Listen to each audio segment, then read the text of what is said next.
This video is for anyone who is thinking about divorce, anyone who is going through a divorce, or anyone who is in their post-divorce stage. So this is something that I have not really explicitly talked about on my channel yet. I've kind of made little hints here and there about getting rid of a relationship and no longer being married. So this is the first time I'm going to outwardly say to you all that I am divorced, okay? I have been divorced for a while. It's been a year since my separation and divorce, and I'm finally coming on here to talk about it with you all because I want to share some tips for those who are navigating this stage in their life. So if you're someone who is going through a divorce, first things first, I want you to focus on healing. Okay, as someone who is 1 year post this type of separation and relationship change, healing has been at the top of my journey. I think it's important for you to take time to heal before jumping into your next relationship. While there are probably some things that your partner did that were not so great, there's probably also some things that you yourself did that aren't that great. So during this time, take some time for yourself to, first of all, learn what you desire from a partner, whether that's time, whether that's attention, affection, gifts. Okay, what do you want your ideal partner to look like? Now, mind you, no one's perfect, but would you like them to have a specific financial status? Would you like them to live a certain place? Would you like them to look a certain way? Would you like them to have whatever it is you'd like them to have? I want you to focus on fine tuning what that looks like to you, because the way you carry yourself is going to attract that person that you're looking for. So if you don't take the time to heal, you're going to continue to attract those broken people. So healing can look like going to therapy. When I was going through this, I definitely went into therapy. It's a lot to deal with mentally. And sometimes even your friends and family won't understand what you're going through. So talking to a therapist, someone who's an outside party that can really help you work through those tough emotions, those times of isolation and loneliness, those times of, maybe you feel regret, or maybe you feel anxious, or maybe you feel angry. Whatever those emotions are, your therapist is going to help you work through those things and just be a listening ear for you. So I definitely recommend getting a therapist. Definitely recommend continue to build and increase your relationship with God, increasing your faith in Him, reading your Bible, even if that's a Bible plan, going to church and fellowshipping with the people at your church, even visiting a new church, okay? Even just, partnering with your friends to do some type of challenge, like Bible challenge or whatever it is, but really drawing closer to God. You really need to draw closer to God during this time, not just during this time, but every time. But this specific stage is very important that you listen to God and you be obedient to what He's telling you to do, because it is essential to your growth and the trajectory for your life. So therapy, church, those are two big things that have been at the top of this, year transition that I've been dealing with.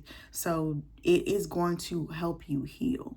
Also, spending time with yourself. I know being by yourself can be scary. It can be lonely. We're not meant to be alone. I get that. But in these times when you're alone, that's when God can really use you the most. So it's important to enjoy that time alone before you jump into your next relationship. Really figure out what you like, what you desire. Figure out who you are. You've probably never had time to really figure out who you are because you've always either been with someone or been with family. But during this alone time, figure out what you desire. What are your goals? What are things that excite you, things that interest you? What are your hobbies? What's something you've always wanted to do that you've never been able to do? Take yourself out. Take yourself to dinner. Take yourself to try new things. Take yourself on a solo trip. Whatever it is, focus on you. We cannot be our best selves for anybody else if we're not our best selves for ourselves. So you have to put yourself first and heal, top priority. This is how you're going to move on post-divorce. This is how you're going to get through that trauma. This is how you're going to get through that hurts, that heartbreak. Heal, Okay, spend time with your loved ones. Okay, even if you are miles away, FaceTime. Okay, FaceTime, phone calls, whatever it is, get in your community and meet new people. Okay, this can be events all around depending on what you want to do. I like to do creative things like candle workshops, okay, plant workshops, ceramic workshops, whatever it is. There's lots of like food truck festivals. There's lots of music events, music festivals. Whatever it is you like to do, get out in your community, meet new people, okay? That is going to fill your cup, okay? It's always a good idea to just get some fresh air, be around new people, make new connections. You never know what it's going to lead to. It could be a friendship, it could be a future relationship, but focus on you first. Going through a divorce is not easy. I'm not going to claim that it is. It's been a year for me. So now, I'm in a space where I can talk about this freely without, feeling like I'm going to cry or break down. Obviously, everyone has a unique situation. We've all gone through some traumatic things from childhood up to adulthood. And I personally have been through a lot of trauma. And it's nothing but the grace of God, the love of God that I'm here today, because it's just been so much. But through it all, I still keep a smile on my face. So if you're going through a divorce, I want you to look at that light at the end of the tunnel. I want you to see past where you're at currently and see what could be on the other side of that door, the other side of your obedience. What could be out there for you? Do you really want to spend the rest of your life miserable? Or do you want to do more for yourself and for God and for your community? So if you are feeling that push to leave, or if you've already left and you're trying to navigate your emotions, you definitely want to take that time to heal, get a therapist, go to church, do some fun activities, find a new exercise activity. Exercise is going to do so much for your mental and your physical. And when you feel good and you look good, like you're on top of the world, no one can tell you anything. Go to the gym. If you don't have a gym membership, I don't have a gym membership, but I do Pilates. I walk, I skate, and I do Pilates. That is my fitness routine. So I'll go to the Pilates studio, but whatever type of workouts you like to do, get back consistent with that, because your mind is going to start to change when you start to stay consistent with that. You need to eat a clean diet, and it doesn't have to be 100% clean, because that is how you binge. But you want a good balance where you can eat some of the foods that you still enjoy, like that fried chicken and those burgers and the wings and all of that. But mostly you want to stick to a clean diet. Your green leafy vegetables, okay, your proteins, lean proteins, all the things that are going to fill you up, your fruits, all those things that are going to fill your body physically and mentally, and it's going to be the best for your health. So all these things together, combined together, are going to work to build you up to get through this divorce. Like I said, I'm not going to tell you it's going to be an easy journey for you, but I'm trying to give you tips to navigate this, because a lot of people don't talk about this. And I feel like it's something that needs to be talked about, because I know a lot of people who are going through this just like I have. And sometimes we just need someone who's been in our shoes to, help us through some of these tough, dark situations. And when you're feeling dark, I want you to journal. Get yourself a journal when you're feeling these dark moments, because you're going to have those ups and downs. Some days you feel like you're on the top of the world. Other days you feel like you're in the trenches. Those times when you feel like you're in the trenches, I want you to journal. Write out your thoughts. Write out everything you're feeling. And I want you to come back to that a year later and see the way that God has turned around your life, because I've done that. And I'm just like, I literally look around my house like, God, you really would do this for me. You really did all of this for me.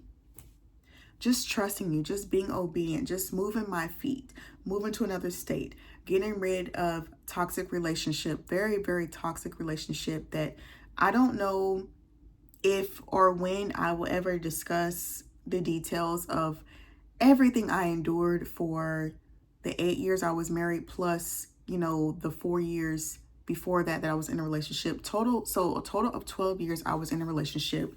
4 of those just dating, 8 years married. And it was a lot. 12 years of trauma, of toxicity. And like I said, I don't know if or when I'll ever discuss everything I went through because it's truly a lot. And right now I don't feel is the time for me to really go into detail with it. But I can say for anyone who is in this situation where you're in a toxic relationship, where you're being called out your name or where you're being abused or whatever, I want you to remember who you are and whose you are. And remember that you don't have to stay anywhere you don't need to be. You're not forced to be in that toxic situation. And lean on your village, lean on your tribe. If it wasn't for my family, if it wasn't for God, those two things, I would not be where I am today. So I'm just so grateful for, and my friends, I'm just so grateful for the support system that I have. And I pray and hope that you have a support system with you as well, because it's truly hard. Not gonna lie, it's truly hard. You have the good days, you have the good days, you have the bad days. But I want you to remember to put yourself first. Put yourself first. You do not have to deal with anything you do not want to. It's okay for things to end. And I think that's the hard part for a lot of people. They think that they're failures because their marriage didn't work. But you know, sometimes you've had your season. You've learned the things you needed to learn in that season, and it's okay for it to go. Everybody isn't meant to be married forever. Sometimes it's not your person. Sometimes there's things you needed to learn. I know there's things I needed to learn from my marriage that's going to build me into a better person and also help me attract better for my next partner. So just think of all the lessons. Don't think, oh God, why me? Say, God, thank you for choosing me, because there's things that we need to learn, things we need to do, things that are going to be part of our testimonies that are going to bless others. So all of this, okay, it's not by chance. It's God's will. God is going to bring you out. You just have to trust him. But heal first. Heal first, okay? Pray. Go to church. Eat healthier. Exercise. You're going to attract better. You're going to do better. You're going to feel great. You're going to get to a point where you're like, I'm good. I'm great. And it's going to take time, but it's going to be great. And I just want to say, if there's more you want me to talk about with this topic, please drop that in the comments for me. I hope this is helpful for you if you're someone who's navigating divorce. And if you are, I just want to extend my love and my grace to you. I know this is not easy, but I know you're going to come out so much stronger, so much healthier, so much clearer. And I'm just so happy for what's coming for you. So I just want to say I love you if no one's told you today, and have the most beautiful and blessed day.